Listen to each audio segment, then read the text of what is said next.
A sabedoria que ilumina o caminho. O sol nascia sobre as colinas de Jerusalém quando Ezequias, um jovem aprendiz de carpinteiro, sentou-se aos pés do velho Rabino Eliezer. O ar cheirava a terra úmida e pão recém-assado, e entre as mãos calejadas do mestre, um pergaminho desgastado se desdobrava como um mapa de tesouros.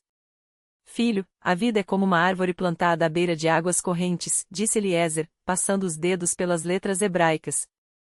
Se suas raízes forem profundas na sabedoria, nem a seca nem a tempestade a derrubarão. Ezequias ouvia com o coração acelerado. Ele conhecia as escrituras desde menino, mas naquela manhã, as palavras de Provérbios ganhavam vida como nunca. O rabino apontou para o primeiro versículo: o temor do Senhor é o princípio do conhecimento, os loucos desprezam a sabedoria e a instrução. PV 1h07. Não é medo trêmulo, filho, mas reverência. Como um filho que sabe que o pai o ama, mas também conhece o peso de suas palavras. Ezequias pensou em seu próprio pai, um homem de poucas palavras, mas cujos conselhos o haviam livrado de muitas armadilhas. Os dias passaram, e a cada manhã, Eliezer revelava mais um versículo como uma semente plantada em solo fértil. Confie no Senhor de todo o seu coração e não se apoie em seu próprio entendimento. PV 3h05, disse o mestre enquanto observavam um mercador arrogante perder sua fortuna em uma aposta tola. Aquele homem acreditou que sua astúcia bastava. Mas a verdadeira sabedoria é saber que não sabemos tudo. Ezequias anuiu, lembrando-se das vezes em que sua teimosia o havia levado a erros custosos. Uma tarde, enquanto consertavam um arado quebrado, Eliezer citou: o orgulho vem antes da destruição, o espírito altivo, antes da queda. PV 16h18. Veja este ferro, filho. Enquanto está quente, pode ser moldado. Mas se endurecer, quebra ao primeiro golpe. Assim é o coração orgulhoso. Ezequias sentiu um arrepio. Ele mesmo havia visto o filho do chefe da sinagoga, um jovem cheio de si, ser humilhado quando sua desonestidade foi descoberta. À noite, sob o brilho das estrelas, o rabino falava de palavras que curam. As palavras agradáveis são como favo de mel, doces para a alma e saudáveis para o corpo. PV 16h24. Uma língua mansa acalma a ira, enquanto uma palavra áspera ateia fogo onde não há lenha, explicou, enquanto Ezequias recordava a briga entre dois vizinhos que quase terminou em sangue até que um ancião, com poucas palavras sábias, os fez se reconciliar. Com o tempo, Ezequias aprendeu que a sabedoria não era apenas para momentos solenes. Até o riso pode ser medicina, disse Eliezer, sorrindo, ao citar: o coração alegre é bom remédio, mas o espírito abatido seca os ossos. PV 17h22. Eles riram juntos enquanto um grupo de crianças corria pelo pátio, seus gritos de alegria ecoando como música. Mas nem tudo eram lições leves. Uma seca castigou a região, e muitos murmuravam contra Deus. Eliezer, porém, repetia: quando os caminhos do homem são agradáveis ao Senhor, ele faz que até os seus inimigos vivam em paz com ele. PV 16h07. A fidelidade não é medida pela abundância, mas pela confiança quando tudo falta. Ezequias viu isso se cumprir quando seu pai, mesmo com os celeiros quase vazios, compartilhou o pouco que tinha com uma viúva e, dias depois, chuvas inesperadas salvaram a colheita. Um dia, um estranho chegou à aldeia pregando doutrinas estranhas, prometendo riqueza fácil. Muitos o seguiram, mas Eliezer advertiu: há caminho que parece direito ao homem, mas no final conduz à morte. PV 14h12. A verdade não se vende em pacotes brilhantes, filho. Ela exige raiz, paciência, obediência. Ezequias observou como aqueles que correram atrás das promessas vazias voltaram meses depois, envergonhados e mais pobres do que antes. Quando chegou a hora de Ezequias partir, pois o mestre nada mais tinha a ensinar, Eliezer lhe entregou um pergaminho com 20 versículos de Provérbios. Guarde-os não apenas na mente, mas no coração, disse. Eles serão sua bússola nos dias claros e sua lâmpada nas noites escuras. Entre eles, um brilhava como ouro: ensina a criança no caminho em que deve andar, e ainda quando for velho não se desviará dele. PV 22h06. Ezequias sorriu. Ele já estava fazendo isso e ensinando seu irmão mais novo, com as mesmas palavras que haviam moldado sua própria vida. Anos depois, quando Ezequias se tornou um mestre em sua própria aldeia, seus discípulos não encontravam nele um homem que falava de sabedoria, mas um que a vivia. porque a verdadeira sabedoria não está em conhecer os versículos, mas em deixá-los transformar cada passo, cada escolha, cada palavra até que a vida inteira se torne um cântico de louvor ao Deus que, em sua graça, nos dá não apenas o pão, mas a receita para fazê-lo. O sol da tarde derramava-se sobre os campos de trigo quando Ezequias, agora com as têmporas prateadas pelo tempo, observava seu discípulo mais jovem, Joel, lutar com o arado. O sulco que deixava era tortuoso e irregular, como os caminhos que o próprio Joel havia percorrido antes de chegar à aldeia. Ezequias não interveio. Sabia que a terra, assim como a alma, só aprendia com a pressão constante do trabalho e da paciência. Mestre, chamou Joel, enxugando o suor da testa, por que Deus permite que o caminho seja tão difícil? Se Ele quer que aprendamos, por que não torna as coisas mais fáceis?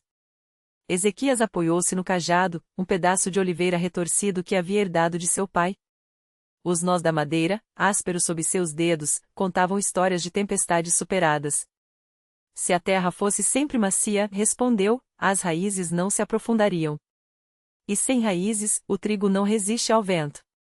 Joel baixou os olhos para as mãos calejadas. Ele havia chegado à aldeia 1 ano antes, fugindo de uma cidade onde as palavras eram moedas falsas e os corações, mercadorias. Tinha ouvido falar de Ezequias, o mestre que não pregava, mas plantava. Que não prometia riqueza, mas ensinava a semear mesmo quando a chuva tardava. Naquela noite, enquanto o fogo crepitava no centro da casa comum, Ezequias desdobrou um pergaminho gasto. As crianças se aglomeraram ao seu redor, e até os adultos, cansados do trabalho no campo, se aproximaram. Ele não leu. Em vez disso, contou a história de um homem que havia construído sua casa sobre a rocha, e de outro que a erguera sobre a areia. Mas não falava dos homens. Falava das pedras. Cada pedra que vocês carregam hoje, disse, apontando para as pedras que marcavam os limites dos campos, é uma escolha. Uma oração respondida, um perdão dado, um trabalho feito com honestidade. A casa não cai porque as pedras são pesadas. Cai quando deixamos de acreditar que elas valem o esforço de serem carregadas. Joel, sentado no canto, tocou a pequena pedra que guardava no bolso, um seixo liso que havia encontrado no rio no dia em que decidira não mais mentir.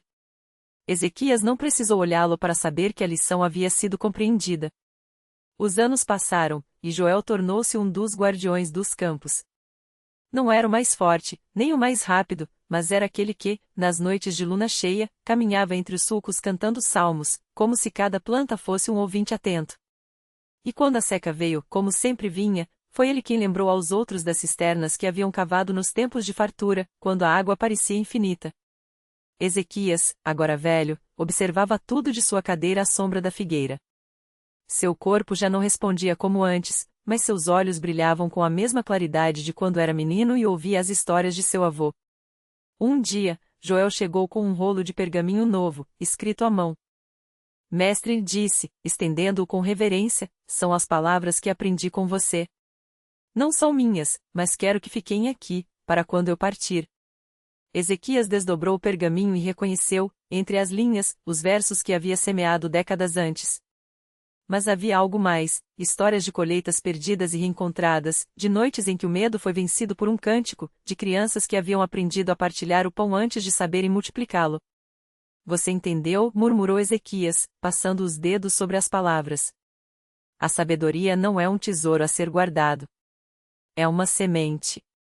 E você, meu filho, tornou-se um semeador. Naquela noite, enquanto o vento sussurrava entre os ramos da figueira, Ezequias fechou os olhos pela última vez. Não com tristeza, mas com a certeza de que as pedras que havia carregado e aquelas que havia ajudado outros a carregar agora sustentavam algo maior do que ele. Algo que nem a seca, nem a guerra, nem o tempo poderiam derrubar. E quando o sol nasceu no dia seguinte, Joel estava nos campos, ensinando a um menino como segurar o arado. Não com palavras, mas com gestos. Não com pressa, mas com a paciência de quem sabe que cada sulco, por mais tortuoso que seja, leva a algum lugar. O menino, de mãos pequenas e olhares curiosos, tentava imitar o movimento de Joel, mas a terra resistia, dura como a teimosia dos velhos. As palmas dele se encheram de calos antes que o sulco ficasse reto, e Joel não disse nada quando as lágrimas, de frustração ou de cansaço, pouco importava, escorreram pelo rosto sujo de poeira. Apenas ajustou a posição dos dedos do menino no cabo de madeira, como fizera consigo mesmo décadas antes, quando Ezequias lhe ensinara que a força não estava nos braços, mas na persistência. Ao longe, as mulheres do vilarejo voltavam dos poços com cântaros equilibrados na cabeça. Seus passos eram ritmados, quase uma dança, e entre elas caminhava Raquel, a filha mais nova de Joel, com um feixe de ervas medicinais colhidas nas colinas. Ela não olhava para o campo, mas sabia, pelo modo como o vento carregava o cheiro da terra revolvida, que o pai estava ali, repetindo o ciclo que o próprio avô iniciará. Quando passou por eles, deixou cair discretamente um ramo de alecrim aos pés do menino. Parador, murmurou, sem parar. O menino pegou o ramo, cheirou-o e guardou-o no bolso rasgado da túnica. Joel sorriu sem dizer nada. Não era preciso. Raquel já entenderá, como ele entenderá outrora, que o conhecimento não se transmitia apenas com palavras.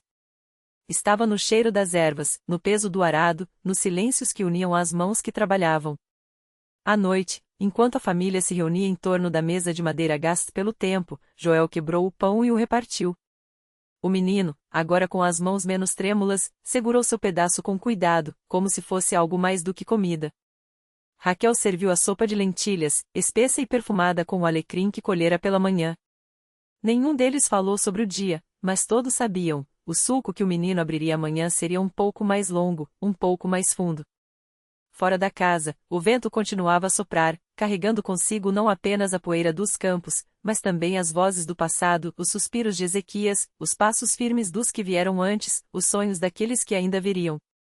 E assim, sob o mesmo céu que testemunhara gerações, a semente plantada por um velho sábio seguia germinando, invisível aos olhos, mas tão real quanto a terra sob seus pés. A noite caiu devagar, como se o próprio tempo hesitasse em cobrir aquele pedaço de chão. Joel acendeu a lamparina, e a luz trêmula desenhou sombras alongadas nas paredes de barro. O menino, agora com o nome de Elias, observava as chamas dançarem, enquanto Raquel recolhia os pratos de madeira, lavando-os em silêncio na bacia de água fria. O som do metal contra a cerâmica era o único ruído na casa, além do crepitar da lenha. Elias não perguntava mais sobre o que viria depois. Aprenderá, nos últimos meses, que algumas respostas só chegavam quando a terra estava pronta para recebê-las. Mas, às vezes, quando o vento soprava mais forte, ele fechava os olhos e imaginava as mãos de Ezequias ásperas, mas precisas, guiando as suas sobre o arado. Era como se o velho ainda estivesse ali, não como um fantasma, mas como parte da própria seiva que subia pelas plantas. Na manhã seguinte, antes que o sol queimasse a neblina, Elias estava no campo. O sulco que abria não era mais uma linha hesitante, mas uma cicatriz firme na terra. Joel observava de longe, apoiado na cerca de madeira, as mãos nos bolsos da calça surrada. Não dizia nada, mas o orgulho estava nos olhos, na maneira como a respiração se acomodava, lenta, como se cada inspiração fosse uma bênção. Raquel trouxe um cântaro de água e um pedaço de pano úmido para enxugar o rosto do menino. Ele aceitou sem palavras, passando o tecido sobre a testa, onde o suor misturava-se com o pó. Ela não precisava dizer que o sulco estava reto, que as sementes de milho cairiam no lugar certo. Elias já sabia.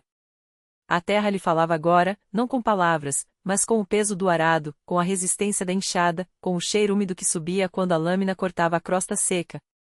Ao meio-dia, quando o sol estava a pino, uma figura surgiu no caminho. Era um homem magro, de chapéu gasto, montado em um cavalo tão velho quanto ele.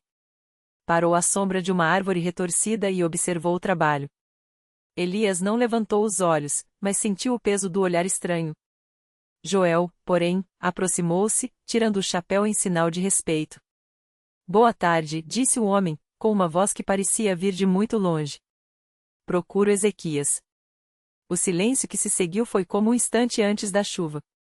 Joel olhou para as mãos, depois para o campo, onde Elias continuava a trabalhar. Ele partiu, respondeu, por fim. Mas a terra ficou. O homem desmontou, amarrando as rédeas no galho mais baixo. Caminhou até a beira do sulco e agachou-se, passando os dedos pela terra revolvida. Ele sempre disse que a semente não escolhe quem a planta, murmurou. Só escolhe quem a rega. Elias parou, finalmente. Olhou para o estranho, e algo em seus olhos, algo que nem ele mesmo compreendia, fez o homem sorrir. Você é o menino, afirmou, não como pergunta, mas como reconhecimento. Raquel saiu da casa, enxugando as mãos no avental. Não disse nada, mas o modo como se posicionou ao lado de Joel foi resposta suficiente. O homem tirou do bolso um pequeno embrulho de pano. Dentro, sementes escuras, quase pretas, como grãos de uma memória antiga. Ezequias me pediu para trazê-las, explicou. Disse que um dia chegaria a hora. Elias estendeu a mão. As sementes eram pesadas, quentes, como se guardassem dentro de si não apenas a promessa de uma colheita, mas de algo maior. Algo que nem o vento, nem o tempo, nem a secura da terra poderiam apagar. À noite, enquanto a lamparina queimava o último fio de óleo, Elias sonhou com campos verdes, com espigas douradas balançando sob um céu sem fim. E, pela primeira vez desde que chegará, não acordou com medo. Acordou com a certeza de que, ali, entre aquelas pessoas e aquela terra, algo estava apenas começando.